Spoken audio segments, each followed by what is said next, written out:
can feel you here,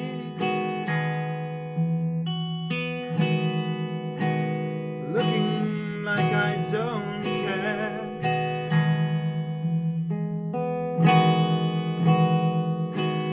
but I do,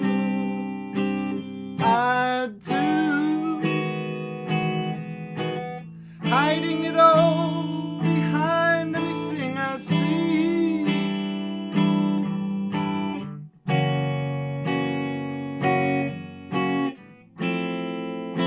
Should someone be looking at me?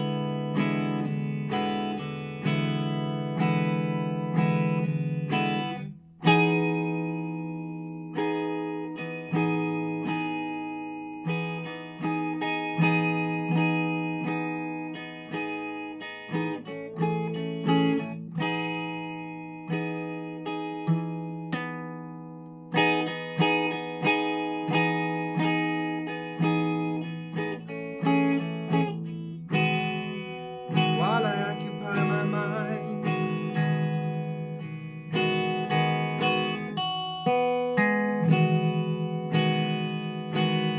I can feel you here. Love to us is so well timed,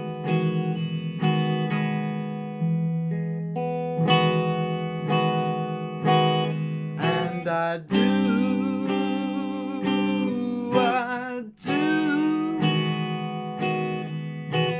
wasting away these moments so heavenly.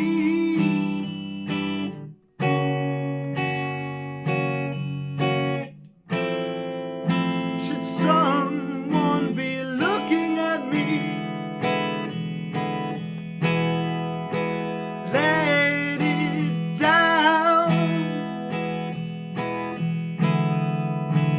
let it down, let your hair hang all around me.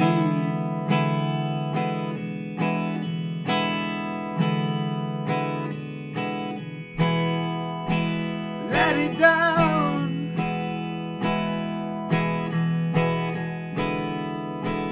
let it all down, let your love flow and astound me.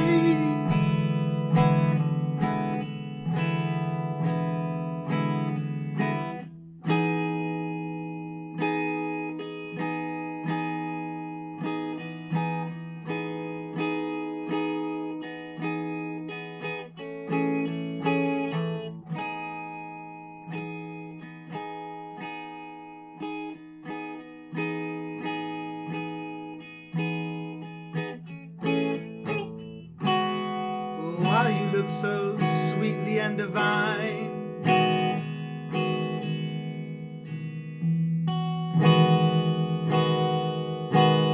I can feel you here. I see your eyes are busy kissing mine,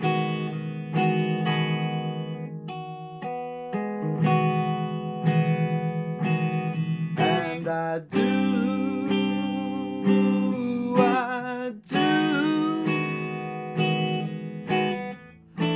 wondering what it is they're expecting to see.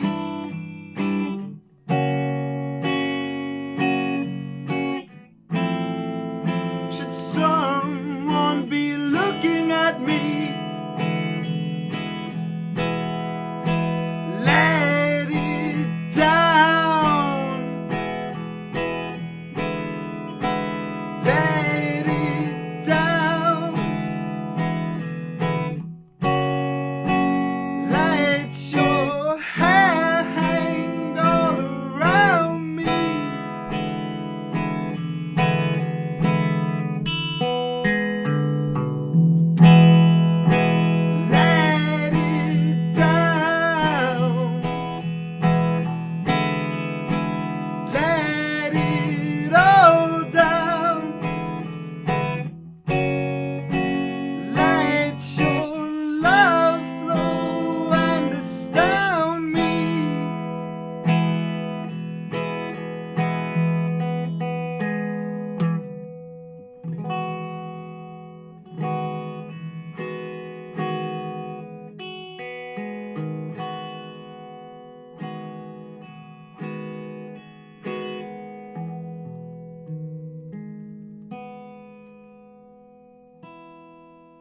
Hello, my fellow musical beings. First off, I'd like to say happy birthday to my dad. And then second off, I'd love to say happy birthday to Mr. George Harrison. Rest in peace, his soul. And today we are doing a lesson for Let It Down off of his debut solo album, All Things Must Pass, which is one of my all-time favorite albums. And I got this transcription from George Harrison, The Apple Years, 1968 to 1975, and I think it's quite accurate. It's one of the best transcriptions in the book, I would argue. There's other good ones, of course, too, but this is one of the best, in my opinion. It shines. And so let's get right into it, then. We're going to do E major 7 first. And this is a little different from this E major 7, which you may be familiar with, an open position. This is a slightly barred version. So the most important thing is your index finger. I guess not the most important. There's many important things of it. But the most important thing to me is applying just the right amount of pressure, which is a kind of common sense for a guitar player, I would say. But just apply the perfect amount of pressure just to play the chord. You don't need to, slam your fingers into the fretboard. It's going to strain your hand, and it might make the rest of your playing very sloppy.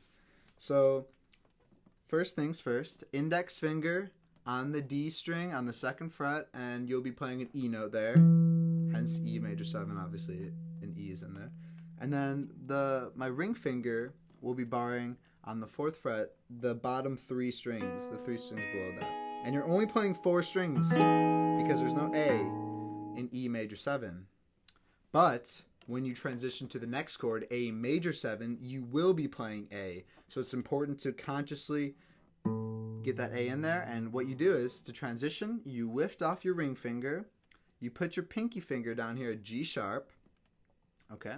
And you're still barring with your index finger. Like, remember I said you have it on the E string? You still should be barring because your ring finger is going to cancel out the barring from your index finger anyways.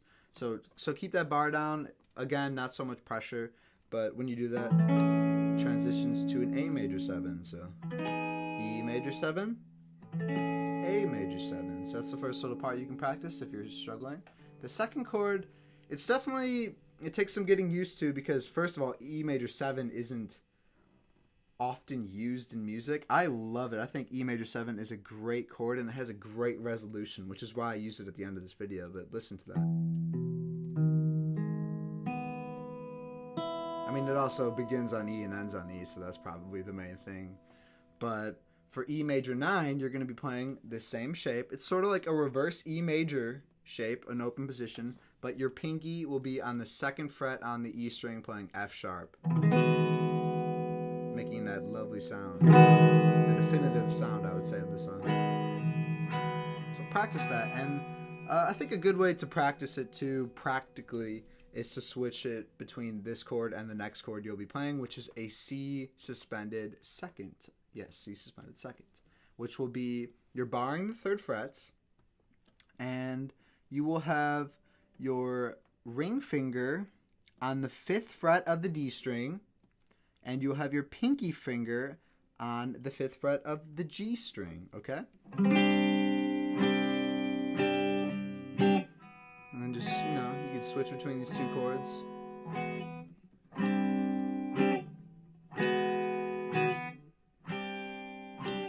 Okay, so that's essentially the whole intro of the song. And then when it breaks away to the hiding it all behind, or that part, you're going to be playing an A suspended 4th, which is an interesting chord. It's open position, and it sort of is like a reverse A minor in some ways, sort of like how E major 7 is a reverse E major in some ways. So you can see the picture on the screen. It's kind of the best way. But this is a really smooth transition, I think, and you're trying to avoid the low E string up here. So 1, 2, 3, and 4. And for this transition, all you do is you lift up your ring finger and you put it on the G, on the 3rd fret, playing a G note on the low E string. And that should also, you should be blocking this A string with it.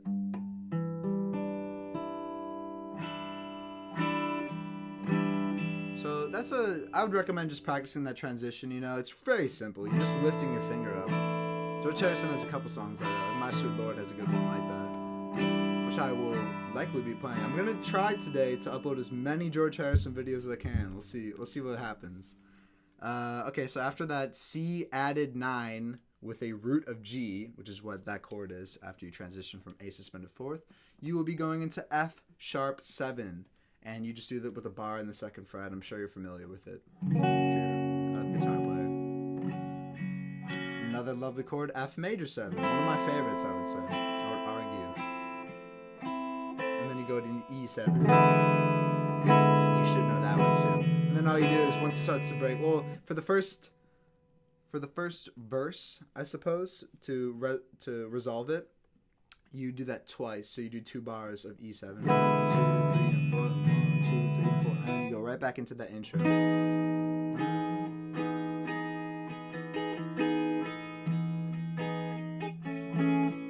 So you do that, and then you go back into the verse while they occupy my mind.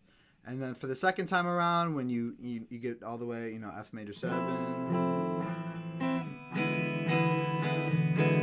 Essentially what you're doing is you're going E7. You can do 2 bars of it, and then you do an E major. So all you're really doing is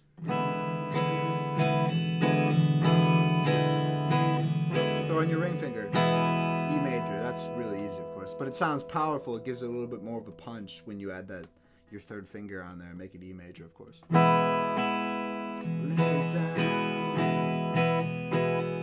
then you let it off after 2 bars.